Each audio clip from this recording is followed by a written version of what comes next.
We are so stoked right now. We just got our final rear end components from Trick Chassis. Now, I talk about Trick Chassis a lot, but I want you guys to understand something. We don't get a discount just because we do YouTube. I always pay full price, and there's a good reason for that too. I asked for a discount one time, and I told the guy, Alex, the owner, I said, listen, I love what you got advertised, and I do like prices, but can you cut me a deal if I order all my suspension components through you? And he said yes, so he did. He cut me a deal on shipping for the majority of the components. Now we're coming back and we got the final parts. So I didn't ask for no deal on this, and the reason why is because number one, he always has the greatest service, always answers no matter the question, and number two, take a look at his products. I'm gonna show you all these. Just look at these, man.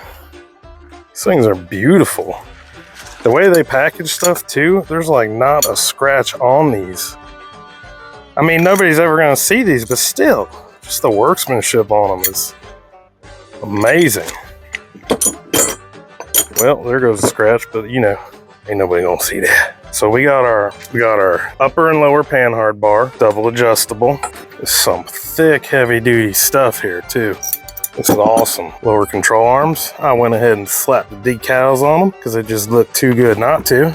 And all the hardware. And I swear, you know, the amount of stuff they are probably putting out a day, they must be double, triple checking their counts on hardware and stuff, because I have not had something that was missing hardware. So another compliment to them. Just doing an awesome job. All right, well, I think that's enough yapping. Only one thing left to do. That's to get up on their scoots there, start dissecting them. I don't know if it's a lady or a boy, but start dissecting them body parts and putting in the new ones. Let's get to it.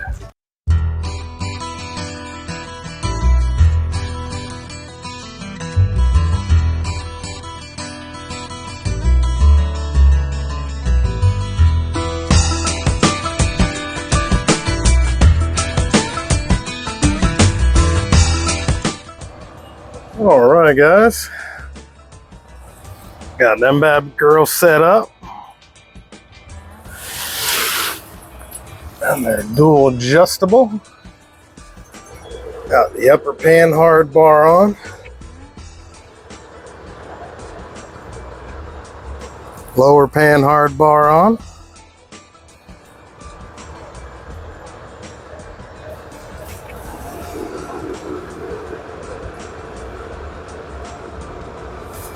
Now, tightened up all the big, massive bolts everywhere.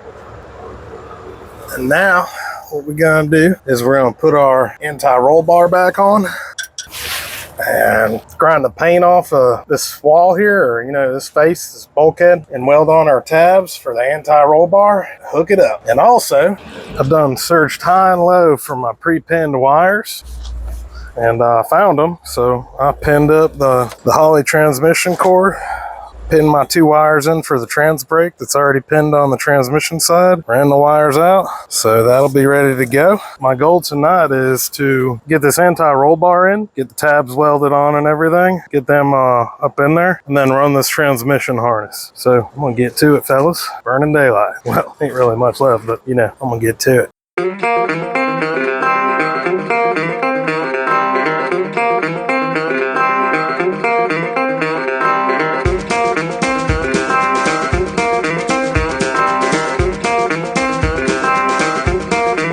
All right, line the bad girls up. Went ahead and prepped the surface on both sides. Now it's time to weld them up.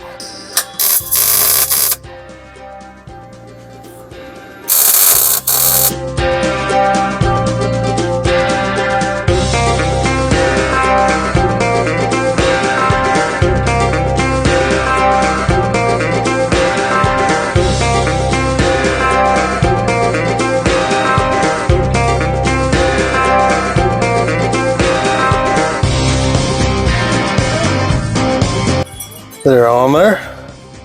Ain't going nowheres.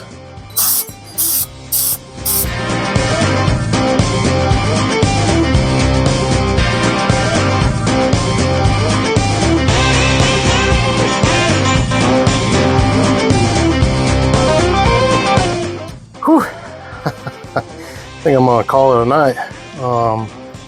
Really want to install the transmission harness, but Wife's harping on me because dinner was ready 2.5 hours ago. So probably gonna go eat, maybe come back out here and do that transmission harness, I don't know.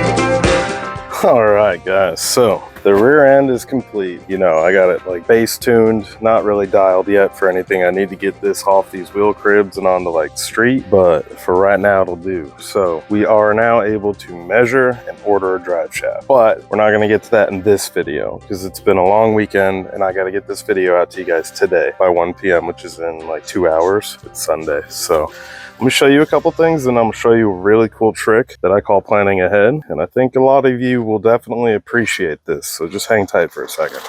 So while I was running the transmission harness, I ran into one problem and that led to another problem where the wiring was not how I wanted it. It was driving me crazy. So I ripped out the dash, didn't rip it out, I just pulled it out and tidied up the wiring, and the transmission harness is ran. But let me show you this cool new addition. Yeah, it's called a feet heater. In order to get the transmission plug, which just so happens to be right there, into the transmission, I had to cut into the floor to make it possible. It was not going to go on there, and I'm not unbolting that transmission and moving stuff around. So what I'm going to do is create a little box that literally goes around that and just weld it to the body. So it's never going to hit my leg, never going to bother me. Maybe I'll even like slope it out. So it's like a little triangulated box, but not a big deal. We'll weld that in there and that'll be good. That'll also be another day. Now, for what I was talking about, showing you this trick called planning ahead. All right, guys, whenever you do something like this with your wiring and you're gonna put the dash back in, meaning if you have to add a wire or, you know, hook something new up, you're gonna have to either fight under the dash, it's gonna look ugly, it's gonna drive you nuts, or pull the dash back out, which nobody wants to do. Here's the trick. You're gonna make 4 or 5 bundles just like this, and you're gonna take a piece of tape, stick it on one end and label it bundle 1, stick it on the other end, label it bundle 1. Then you're gonna stow this under here, under the seat,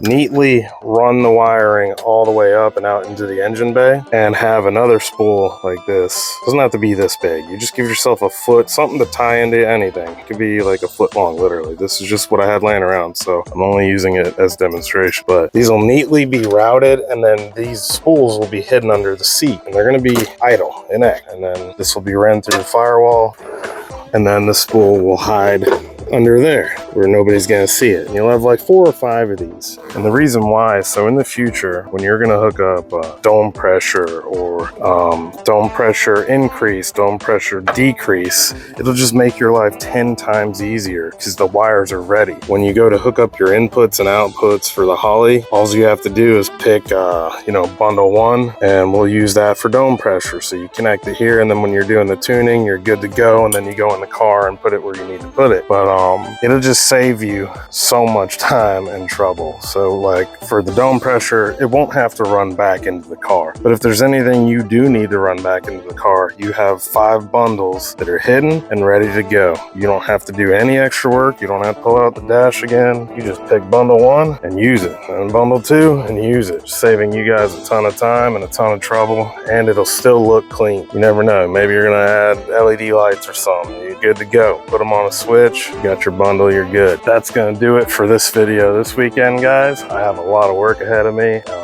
You know, it's nothing new. I'm just gonna stick the dash back in after making my bundles, and yeah, kind of clean up out here, maybe organize my tools. All right, guys, thanks for watching. Tell me what you think about the build so far. If you're new here, tell me what you're building, what you're working on. All right, guys, catch you in the next one. Like, comment, and subscribe.